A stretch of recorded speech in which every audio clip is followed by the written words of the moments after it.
अस्सलाम वालेकुम दोस्तों, की हाल चाल सारे वीर भरावां दा। मैं तुहाडा अपना वीर भरा रियाद अहमद खरल ते तुसीं वेख रहे हो मेरा यूट्यूब चैनल स्मार्ट किसान PK। ते दोस्तों अज असीं मक्की की तैयारी शुरू कर लगे जी। अज तकरीबन अगस्त की तारीख है 7 ते असी मक्की की तैयारी शुरू कर दी जी। ते ये तो साड़ी पहले हैगी तिली असी हारवैसटिंग कर लई है।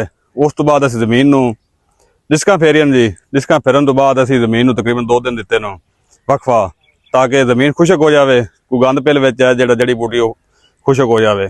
उस तो बाद असी जी 2 सीआं लाइयां नूं हल्लां दियां। उस तो बाद फिर असी वक्फा दिता जी।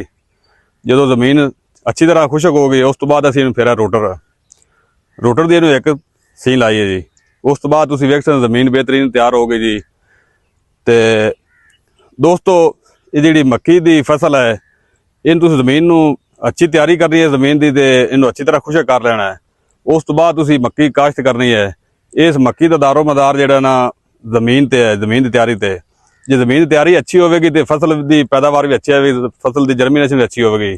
तो आओ दोस्तों चेक करवाने जी आपां ये बिल्ला तो जिन्हें खेड़े कढ़ रहे हैं जी। तो तुसीं वेख सकते हैं जी ये बंद रेजर है जी।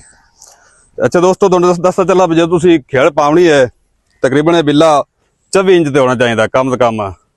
24 तो ज़्यादा भी हो जाए तो कोई अर्ज नहीं, 24 तो घट ना हो, क्योंकि जिद्दी ज़्यादा वड्डी खेड़ होगी मक्की मक्की विच वक्फा लभेगा, इहदे धुप अंदर पड़ेगी तो उनकी वजह नाल जिहड़ा मक्की की जर्मीनेशन अच्छी होगी तो पैदावार भी अच्छी आएगी। तो दोस्तों आप खेड़े निकालने हैं जी। तो दोनों चेक करवाने कोई होर दो गल्लां दसने जी भी खेड़ियां किस तरीके कढ़नियां नूं ते किवें कढ़नियां नूं।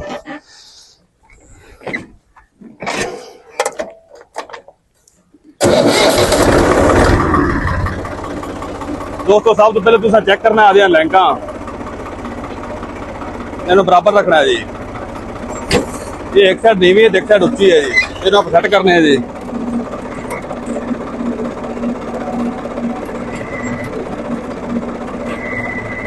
तुसीं देख सकदे हो बराबर हो गया जी। उस तो बाद जो दोस्त ड्राइवर का पता नहीं होंदा वो खेड़ी पा दें जो जो रेजर टुब्बी मारदा तो कदे उत्तर जाओ तो खेड़ी का लेवल नहीं अच्छा आता। वो बाद तुसीं टॉप लैंथ सैट करनी है।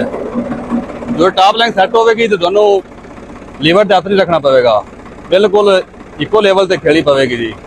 तो आप चेक करवाने खेड़ी पा दो जी।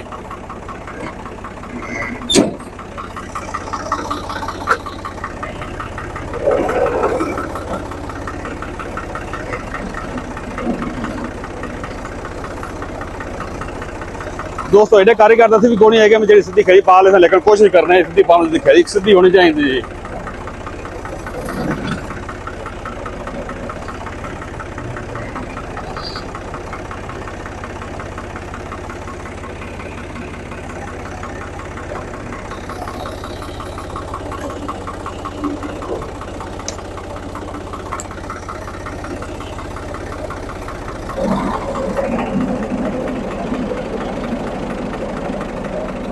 दोस्तों टॉप लाइन थोड़ी ज्यादा लंबी है जी, अपन छोटा कर लेने हैं।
ਮਾਰਗਾ ਜਾ